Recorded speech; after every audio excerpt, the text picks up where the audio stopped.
Ayan. Lagay natin tong ilaw. Yun. Okay na. Sumindi na. Yan o.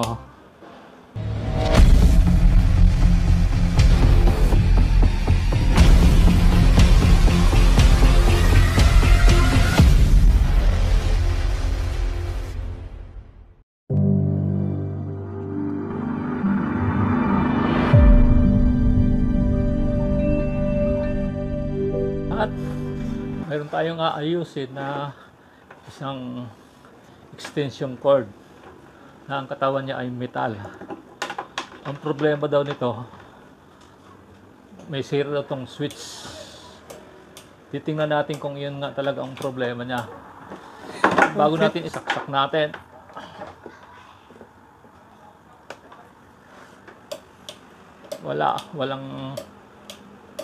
Walang hindi sumisindi yung ilaw. Hindi sumisindi yung ilaw. Ibig sabihin nun, may sira siya. Ano kaya pang titesting natin dyan? Titesting natin dito. Hala, ayaw talagang sumindi. May problema talaga tong extension. Yan, nakasaksak na yan dyan. Oh.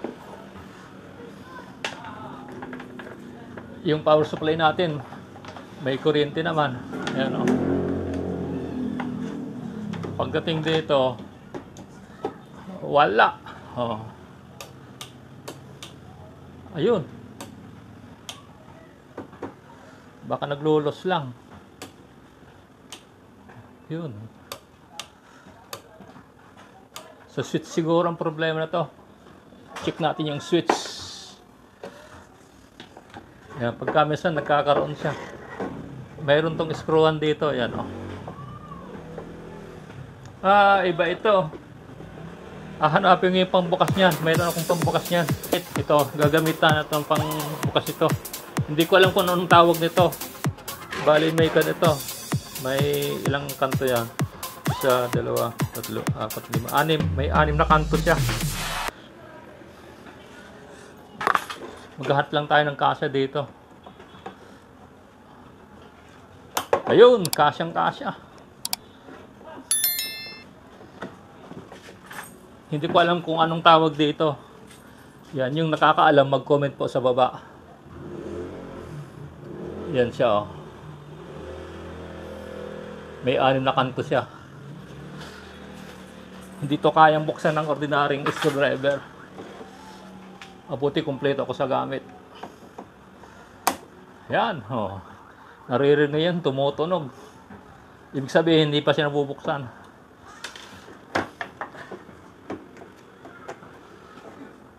Yun. Oh.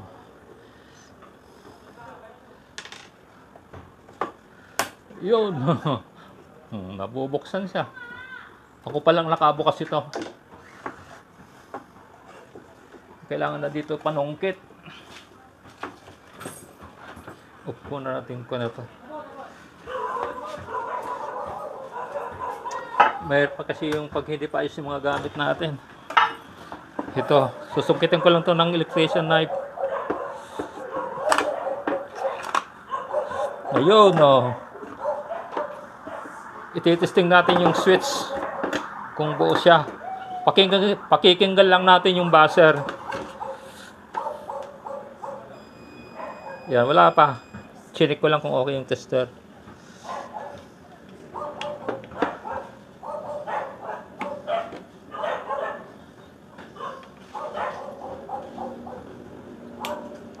Sira nga yung switch.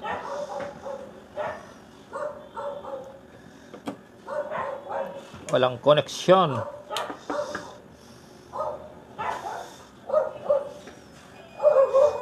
Ayan, mayroon. Naglulos. Kung minsan nagkakaroon ng koneksyon. Sa switch ang problema. Ito wala. Ito, direct na natin.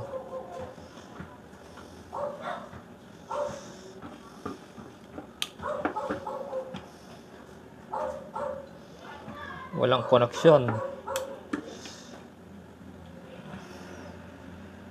Ititesting natin kung buo yung kanyang wire.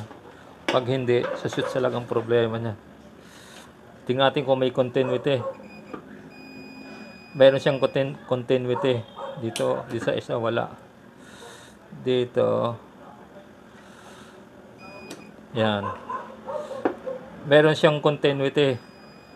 Yan. Tapos yung kabilang linya, test natin.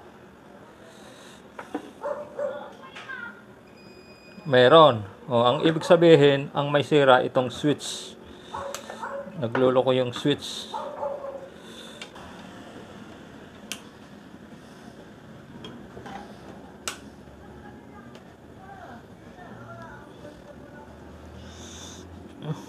Hirap tanggalin. Bumabangga kasi dyan sa kan.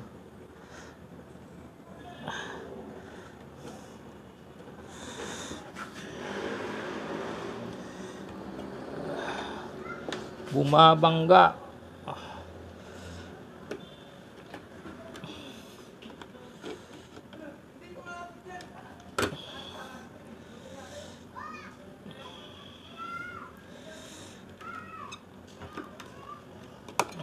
Yan, natanggal na. Yan. Ito madali lang matanggal to. Itutulak mo lang yung lock dyan. Matatanggal natin tong switch.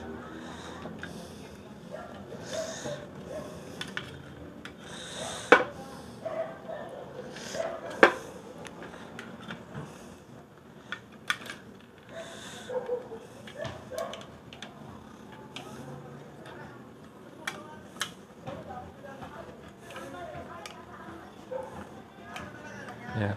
Sungkitin mo lang yun dyan. Yan. Tanggal na yan dyan.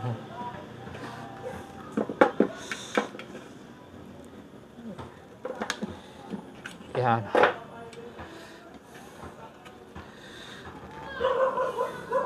Yan.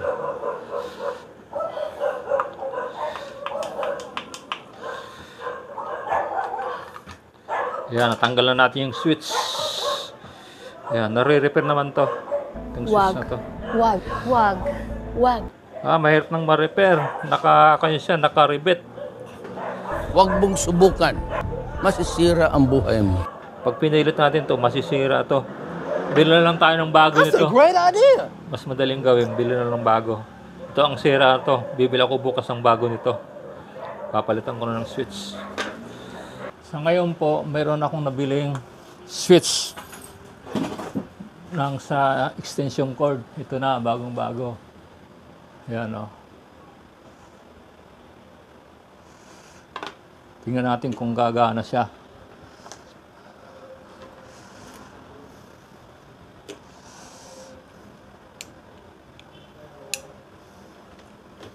Ito yung bago. Tingnan natin kung may continuity. Walang continuity. Sa reset.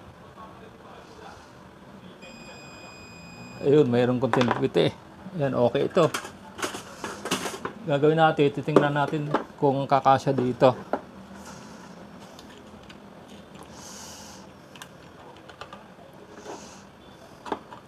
Kasyang-kasya. Eksakto. Kakabit na natin to. Iba pala yung pwesto natin. Dito tayo. Yan. Ito na yan. Ang gagawin natin, ikakabit muna natin dito. Ayan, ikakabit muna natin dito.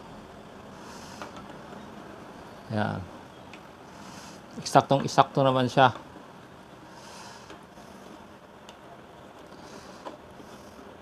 Kasi ito, itutulak nung lang.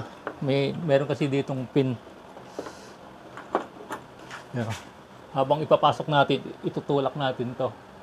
Ito yung maglalak doon sa kahan niya.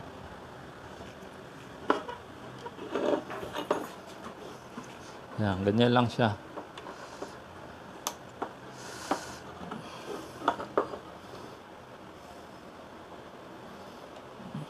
Tutulak mo lang yan para pumasok siya. Yan yung maglalak dito sa kahan niya.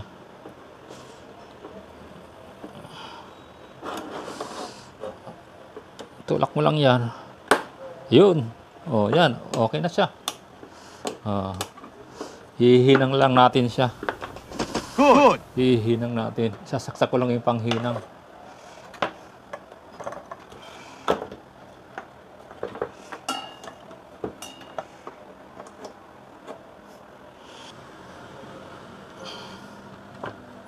Yan, hihinang na lang natin. Yan, ganyan. Hinang lang natin siya.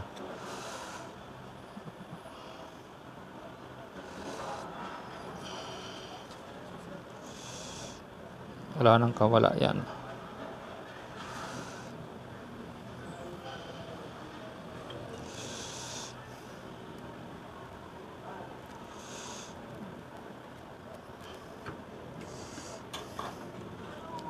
Ayan o.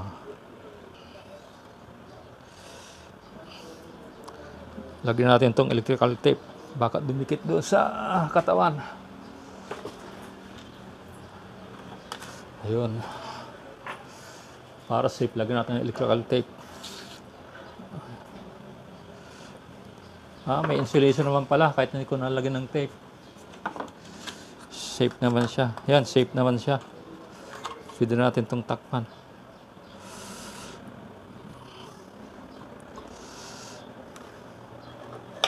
Tanggalin lang natin itong mga kalat ng lid.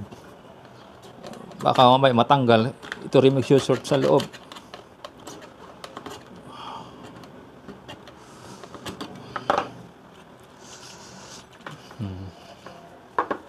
Yan. Pwede natin isauli yan. Kung mayroon pong alam kung anong pangalan ng tools nito, paki-comment lang po sa ibaba. Sa dami kasi ng mga uri ng tools, hindi mo na matandaan kung anong mga pangalan ng mga tools na ginagamit natin. Mayroon tong 6 na kanto. Hindi naman siya Allen rings. Ang Allen rings, mga kan lang yan. 5 kanto lang siya.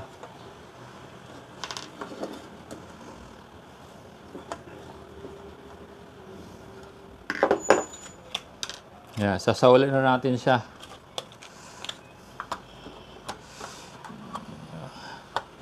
Yan. Hindi naman siya basta sa magkakaroon ng ground kasi may insulation naman siya. Ito na yung tinanggal natin. Kinapit na natin yung bago. Sasawalin na natin. Pag binuksan mo ulit yan, hindi mo na maririg yung click kasi nabuksan na natin. Nilalagyan kasi nila yan ng dikit yan. Oh. Palatandaan kasi yan na kapag binuksan mo na, matatanggal na yung dikit. Kaya siya tumutunog dahil nakadikit siya dyan. Yan, sinisild nila yan para alam nila kung nabuksan na o hindi. Yan.